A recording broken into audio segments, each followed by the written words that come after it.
रामलला की प्राण प्रतिष्ठा के बस कुछ ही दिन शेष बचे हैं। वहीं इसी कड़ी में मुख्यमंत्री योगी आदित्यनाथ ने अपने बयान में कहा कि रामलला की प्राण प्रतिष्ठा का समारोह अलौकिक, अभूतपूर्व और अविश्वसनीय है।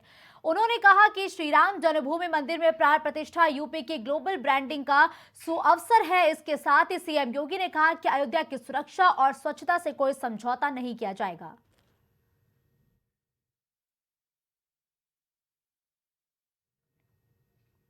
केंद्र सरकार द्वारा लाए गए हिट एंड रन कानून के विरोध में पूरे देश में ट्रक और डंपर चालकों ने चक्का जाम कर दिया है। उनका कहना है कि ये कानून गलत है और इसे वापस लेना चाहिए। इसे मांग को लेकर मुंबई, इंदौर से लेकर दिल्ली, हरियाणा, यूपी समेत कई जगहों पर ट्रक चालकों ने अपने अपने ट्रक सड़कों पर खड़ा कर जाम कर दिया है। यूपी की राजधानी लखनऊ में 900 बसों के पहिए 5 घंटे थमे रहे। वहीं रोडवेज के साथ अनुबंधित बसों के सफर करने वाले 62,000 यात्री परेशान हुए हैं। वहीं ऑटो और टेम्पो का संचालन भी ड्राइवर्स ने बाधित कर दिया है। दरअसल केंद्र सरकार ने अपराध को लेकर नए कानून बनाए हैं, जिसके तहत अगर कोई ट्रक या डंपर चालक किसी को कुचलकर भागता है तो उसे 10 साल की जेल होगी। इसके अलावा 7 लाख रुपए का जुर्माना भी देना पड़ेगा। पहले इस मामले में कुछ ही दिनों में आरोपी ड्राइवर को जमानत मिल जाती थी और वो पुलिस थाने से ही बाहर आ जाता था। हालांकि इस कानून के तहत भी 2 साल की सजा का प्रावधान था। अलग अलग जनपदों की तस्वीरें भी लगातार सामने आ रही है, जहां हिट एंड रन कानून को लेकर देश भर में प्रदर्शन देखने को मिला। सुल्तानपुर, अंबेडकर नगर, लखनऊ, कानपुर, मथुरा, अलीगढ़ में लगातार चालकों का प्रदर्शन देखने को मिला, जिससे यातायात पूरी तरीके से प्रभावित हुआ है। इसके साथ ही जनजीवन पर भी इसका पूरा असर पड़ा है और लगातार अब खबरें ये भी है कि यूपी की राजधानी लखनऊ में पेट्रोल पंप पर पेट्रोल खत्म होने की कगार पर पहुंच गया है। वाहन चालकों के लिए भारत सरकार ने जो कानून लागू किया है, जिसका लगातार पूरे देश में विरोध हो रहा है। हम इस समय राजधानी लखनऊ में हैं। आपको बता दें कि लगातार जो तमाम है यात्री निकले हुए हैं वो भी पैदल हैं, सड़कों पर हैं। और पेट्रोल पंप की बात करें तो लगातार पूर्ति की जो है वो कमी पर देखी जा रही है। और देखने वाली बात है कि लगातार पेट्रोल पंप पर भीड़ भी देखी जा सकती है, क्योंकि 1 महीने तक चलने वाला जो ये प्रदर्शन है, इसको लेकर के सरकार उनकी मांगे कैसे पूरी करता है, क्योंकि लगातार यही कहना है कि इस कानून को वापस लिया जाए, नहीं तो हमारा ये प्रदर्शन लगातार जारी रहेगा। हिट एंड रन कानून के विरोध में जिस तरह से चालकों ने अपना विरोध प्रदर्शन दर्ज कराते हुए हड़ताल शुरू की, तो हड़ताल के बीच अब पेट्रोल टंकियों पर भी टैंकर पहुंचने में समस्याएं सामने आने लगी और जिसके कारण अब जो टंकियां हैं वहां पर भी पेट्रोल नहीं पहुंच पा रहा है। इस वक्त हम पॉलिटेक्निक पर मौजूद petrol tank pump Indian oil पर मौजूद हैं। यहाँ पर जो संचालक हैं, हम इनसे भी अगर बातचीत करने की कोशिश करेंगे तो इनसे ये जानने की कोशिश करेंगे कि आखिर जिस तरह से जो हड़ताल पर लोग चालक गए हुए हैं, चालकों के हड़ताल के बाद जो टैंकर आपके पास पहुंचते थे, उनको पहुंचने में जो समस्याएं हो रही, तो क्या कुछ तकलीफें देखने को मिल रही हैं? भाई साहब, सबसे बड़ी बात है कि जो हम लोग के यहाँ पेट्रोल पंप पे टैंकर्स आते थे, सभी टैंकर ड्राइवर्स ने स्ट्राइक कर दी है। तो ना ही हम लोग के यहाँ टैंकर माल आ पा रहा है, और जब नहीं आ पा रहा है उस स्थिति में हम लोग कर क्या रहे हैं कि जो हमारे पास रिज़र्व स्टॉक हमेशा जो रहता था वो हम लोग बेच रहे हैं। और मुश्किल से जितना हम लोग बेच पाएंगे और उसके बाद हम लोग ड्राई हो जाएंगे और फिर कस्टमर को हम लोग को वापस करना पड़ेगा। उस स्थिति में कस्टमर के पास कोई चारा नहीं बचता है घर बैठे अपना। जैसे आज दूसरा दिन तो हड़ताल आई है, क्या कल टैंकर पहुंच पा रहे थे? जैसे देखा जा रहा था कि इससे पहले भी टैंकरों को रोका जा रहा था, फिर हुआ ये कि रात को आ सकते हैं, लेकिन अब जिस तरीके से स्ट्राइक पर गए हुए हैं, तो स्ट्राइक के दौरान क्या कल टैंकर पहुंच पा रहे थे या आज पहुंचे हैं? ना कल टैंकर आए ना आज टैंकर आए हैं। और वो जो पुराना मुद्दा था वो तो एक ट्रैफिक का मुद्दा था, वो अलग मुद्दा था। ये आज की तारीख में ये अलग मुद्दा है। जो टैंकर ड्राइवर ने हड़ताल की हुई है वो एक अलग, पहले वाला एक अलग मुद्दा था कि वो नो एंट्री 11 बजे वाला, वो एक अलग मुद्दा था। अच्छा, जिस तरीके से स्ट्राइक कर रहे हैं, आपके पास जो चालक पहुंचते थे, क्या उन चालकों से आपकी बातचीत हो पाई? चालकों का क्या कहना है? क्योंकि कई ऐसे वीडियो भी सोशल मीडिया पर वायरल हुए कि चालक अपने जो है ड्राइविंग छोड़ करके मजदूरी करने की बातें कर रहे हैं। क्या आप लोगों की किसी तरह से चालक से बातचीत हो पाई?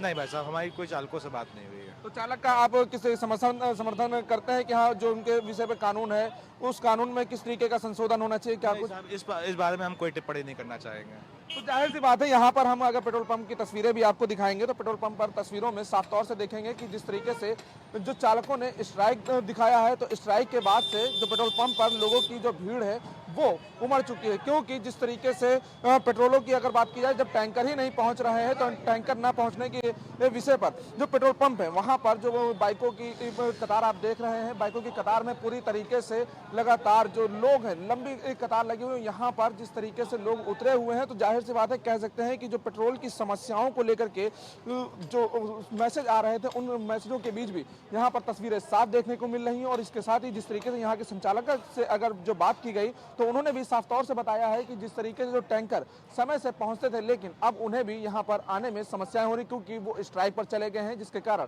जो टैंकर है जहां पर है वहीं पर पूरी तरीके से ठप हो चुके हैं। वीडियो जर्नलिस्ट दीपक के साथ मोहम्मद कलीम, प्राइम टीवी, लखनऊ। अगली खबर आगरा से है, जहां पशु चिकित्सा अधिकारी पर 5 करोड़ रुपए के गबन का आरोप लगा है।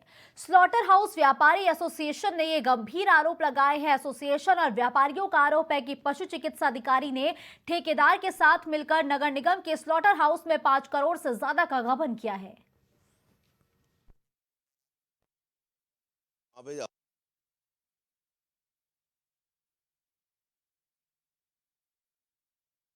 17 तारीख से बंद कर दिया गया इसको स्लॉटर हाउस। क्यों बंद कर दिया गया? इसकी वजह बताई नहीं गई, अधिकारियों ने हमें कोई वजह नहीं बताई और बंद कर दिया गया। वजह सामने हमारे ये आई कि 15 तारीख को सदन के अंदर आवाज़ उठी थी। मेयर साहब से कुछ पार्षदों ने वहाँ पे चार्ट मांगा गया कि निगम को कहाँ से कितनी कितनी इनकम है। वहाँ पे हवाला ये दिया गया है कि स्लॉटर हाउस 1 साल से बंद है। उसकी वजह से मेयर साहब ने चाबी मंगवाई। तो हमसे जो प्रतिरोज सिटी के हम काम के करने वाले हैं लाइसेंस धारक नियम अनुसार, तो हमसे 1100 रुपये जानवर प्रतिदिन, एक जानवर के 1100 रुपये लिए जाते हैं। उसके हिसाब से 1 से लेकर 1,20,000 रुपये रोज़ प्रतिदिन हमारे बनते हैं। हम वो अदा करते रहे कंपनी को।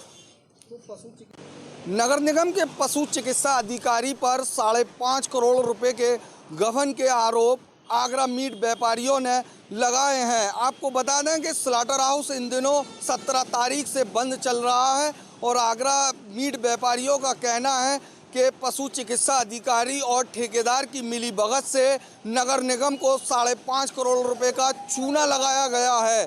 आपको बता दें कि नगर निगम से जो स्लॉटर हाउस संचालित है वह इन दिनों 17 तारीख से बंद चल रहा है और आगरा जो मीट व्यापारी हैं वो भुखमरी की कगार पर हैं। मीट व्यापारियों ने जिलाधिकारी आगरा को एक ज्ञापन दिया है और ज्ञापन के माध्यम से उन्होंने मांग की है कि नगर निगम को प्रतिदिन 1,20,000 की हानि हो रही है।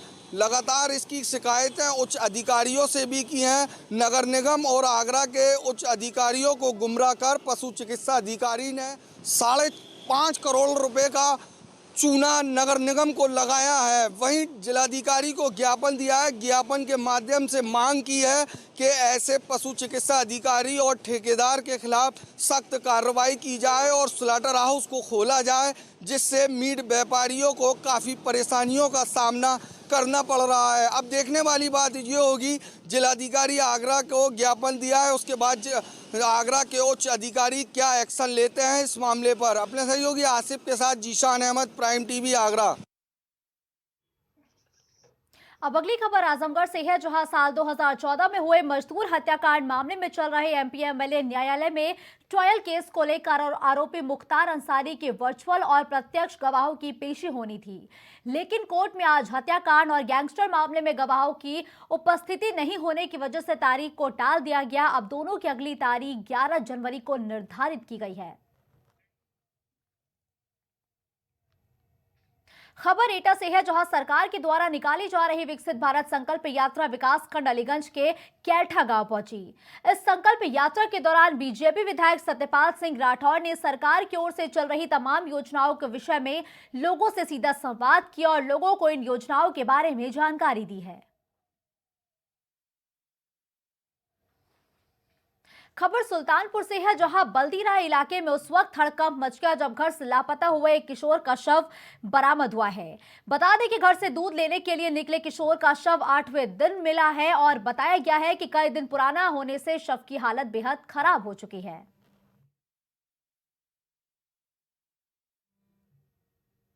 अगली खबर लखनऊ से है, जहां पुलिस ने लाखों की चोरी की वारदात का खुलासा कर दिया है। बड़े ही शातिराना अंदाज में क्रिसमस के दिन विभूति खंड इलाके के घर से लाखों की नकदी और हीरे की अंगूठी समेत कई सामान चोरी हुआ था और घर में काम करने वाले नौकर की मिलीभगत से चोरी की वारदात को अंजाम दिया गया था। वहीं मामले में महिला समेत 6 लोगों को पुलिस ने गिरफ्तार किया है। नहीं, देखिए, इस घटना में ये 6 लोग शामिल हैं। इसके अलावा जैसे मैंने बताया कि 2 लोगों का आपराधिक इतिहास है जो लखीमपुर खीरी वाले लोग हैं, गुलफाम और दीपक कश्यप। ये सब खीरी में इनके घर सब आसपास हैं, एक दूसरे को जानते हैं और ये वहाँ पे निरंतर एक दूसरे से मिलते रहते हैं। इन पे एक कॉमन मुकदमा भी है जिसमें ये जेल गए हैं, तो ये एक दूसरे को सब वहाँ पे जानते हैं। बाकी अगर इन्होंने किसी तरह का और आपराधिक इतिहास या कुछ और घटना इस तरह की है तो वो हम BTS में और इन्वेस्टिगेशन के दौरान उसको और गहनता से देखेंगे। अगर इसमें कोई और चीज़ें निकल के आएंगी तो उस पर भी कार्रवाई की जाएगी। राजधानी लखनऊ में घरों की रेकी कर उसमें काम करने वाले से साठगांठ कर घटनाओं को अंजाम देने वाले गिरोह का पर्दाफाश हुआ, क्योंकि अभी हाल ही के दिनों में जोनल अधिकारी के घर में 35 लाख रुपए की चोरी और एक हीरे की अंगूठी पर हाथ साफ किया गया था। कैसे क्या कुछ गिरफ्तारी हुई, कैसे इस गिरोह तक पहुंचे, ज्यादा जानकारी के लिए सैयद अली अब्बासी मौजूद हैं। सर, ये बताइए, घटना का खुलासा किया गया, गिरोह पूरा पकड़ा गया है, ये कैसे गिरोह आपस में कनेक्ट हुआ था, कैसे रेकी कर रहा था, साठगांठ कर रहा था और कैसे पुलिस उन तक पहुंची थी? देखिए, इसमें जैसा कि आपको पता है कि ये घर में कोई रहता नहीं था और इंजीनियर साहब ज़्यादातर झांसी में रहते थे, तो जो इनकी डोमेस्टिक मेड थी वो वहाँ पर निरंतर काम करती थी। उसका बेटा भी आता था, उसका दामाद भी आता था और उन्होंने इस चीज़ का फ़ायदा उठाया। उनको पता था कि यहाँ पर कुछ कैश रखा हुआ है और उस चीज़ का बेनिफिट उठाते हुए इन्होंने आपस में कोलैबोरेट किया और 3 लोग लखीमपुर खीरी से बुलवा कर उन्होंने इस तरह की घटना को यहाँ पर अंजाम दिया। एक बार जब इसमें मुकदमा पंजीकृत हुआ, जब पुलिस टीम ने काम करना शुरू किया तो उसमें फिर BTS और कैमरा और इन हाउस जब हम लोगों ने पता करना शुरू किया कौन आता है कौन नहीं आता है, तो पता लगा कि नहीं, डोमेस्टिक मेड के अलावा कोई नहीं आता। तो फिर शक की बुनियाद पे जब हमने और एक्स्ट्रा जांच करना शुरू की तो ये चीज़ें प्रकाश में और उसमें 6 लोगों की गिरफ्तारी हुई। सर, जिस तरीके से सास वहाँ पे काम करती थी, दामाद अक्सर आता जाता था और उसके बाद 2 बदमाशों को शामिल किया जो 307 के आरोपी रहे। 6 लोगों का गिरोह बन गया। गिरोह लखनऊ में आया, घटना किया, उसके बाद चला गया। तो ये कैसे एक गिरोह का अपना नाम दिया गया था या इससे पहले किसी तरह की कोई रचना रची गई थी? देखिए, कोई गिरोह का ऐसा नाम अभी तक प्रकाश में नहीं आया है और इन्होंने पहले भी इस तरह की आपस में एक साथ जैसे 6 लोग थे, उन्होंने कोई घटना नहीं की थी, लेकिन ये पहली घटना है इस तरह की और अगर और भी कोई चीज़ निकल के आती है इस तरह की तो उस पर भी कार्रवाई की जाएगी। सर, जिस तरीके से 25 लाख रुपए की बरामदगी हो गई, जो कैश अभी नहीं मिला उससे इन्होंने कुछ फ़ोन खरीदे, जो हीरे की एक अंगूठी बताई गई थी, क्या वो हीरे की अंगूठी बरामद हो पाई या इन लोगों ने कहाँ उसको बेचा? कुछ हीरे की अंगूठी बरामद हुई है और उसके अलावा एक सोने की चेन भी उन्होंने उसमें से खरीदी है जो 35 लाख ले गए थे। मोटी सोने की चेन, अगर आप देखेंगे 25 ग्राम की। उंगली की अंगूठियां भी हैं उसके अंदर और उसमें 3 या 4 आईफोन की बरामदगी भी हुई है। एक बाइक की बरामदगी भी हुई जिस बाइक से वो आए थे। सर, एक सवाल ये आ जाता है कि जैसे आजकल देखा जाता है कि जो नौकर रख रहे हैं, नौकर किसी वेबसाइट के जरिए बुलाते हैं या फिर किसी से साठगांठ करते हैं तो उसके जरिए नौकर पहुंचता है, क्या इसमें भी कुछ ऐसी कड़ियाँ निकली हैं क्योंकि चोरी की घटना बढ़ी रही? देखिए, चूँकि ये 7-8 साल से करीब इनके यहाँ काम कर रही थी तो आपस में इनका ट्रस्ट था, तो ऐसा वेबसाइट से तो निकल के कोई बात प्रकाश में नहीं आई है और अब तक इसने कुछ नहीं किया, कोई इस तरह की घटना को कारित नहीं किया, तो एक ट्रस्ट आपस में बन जाता है और उसी का संभवतः फायदा उठाते हुए इन्होंने इसको किया है। सर, घटनाएं तो लगातार हो रही हैं, चोरी की भी हो रही, कई बार ऐसी घटनाएं आती हैं, सिक्योरिटी गार्ड होता है, कभी घर का नौकर होता है, तो जिस तरीके से ये घटना सामने आई, ये एक बड़ी घटना भी हो सकती थी, डकैती हो सकती थी, तो इसको लेकर के क्या कुछ लोगों से अपील रहेगी जिससे आने वाली घटनाओं पर अंकुश लग सके और पुलिस का भी एक जो अभियान है वो भी पूरी तरीके से शुरू हो सके? देखिए, लोगों से तो ये अपील है कि बेसिकली जब भी वो इस तरह की मेड को अपॉइंट करें या उसको अपने यहाँ काम पे रखें तो ये इंश्योर करें कि बेसिकली उसका बैकग्राउंड चेक करा लें और उसमें निरंतर वॉच रखें। एक्सेस ट्रस्ट कई बार नुकसान करता है, जो इस केस में हुआ, और घर में इस तरह के वैल्यूएबल्स रखना अवॉइड करें, खासतौर से कैश अमाउंट और ज्वेलरी भी अगर आवश्यकता पड़े तो लॉकर में रखें, क्योंकि अगर आप घर में नहीं रहते हैं तो उस तरह की घटनाओं से संभावनाओं से इनकार नहीं किया जा सकता। धन्यवाद सर बात करने के लिए। तो जिस तरीके से लखनऊ में इतनी बड़ी वारदात हुई थी, उस वारदात का पुलिस ने खुलासा करते हुए 6 लोगों को गिरफ्तार किया, जिसमें एक महिला भी शामिल रही। इसके साथ ही जो अधिकारी ने अपील की है उसमें साफ तौर से कहा गया है कि घर में जिस तरह से कैश रखना और जो मेड है उसके भरोसे घर छोड़ना भी कहीं ना कहीं लापरवाही हो सकती है, इसलिए पुलिस से संपर्क रखें और जो भी वहां पर नौकर रखें तो उसका वेरिफिकेशन जरूर कराएं। वीडियो जर्नलिस्ट दीपक के साथ मोहम्मद कलीम, प्राइम टीवी, लखनऊ। अब अगली खबर गाजियाबाद से है, जहां हरिद्वार से पदयात्रा शुरू करके गृह मंत्री के आवास पर जा रहे यति सन्यासियों को गाजियाबाद में यूपी बॉर्डर पर रोक दिया गया है। वहीं इसके विरोध में यति सन्यासियों का समूह सड़क पर ही धरना देने बैठ गया। डासना मंदिर के महंत यति नरसिंहानंद गिरी को जज श्रेणी की सुरक्षा दिए जाने की मांग को लेकर गृह मंत्री से मिलना चाहते थे। यति के समर्थक सन्यासी और मौके पर यूपी और दिल्ली की पुलिस मौजूद रही।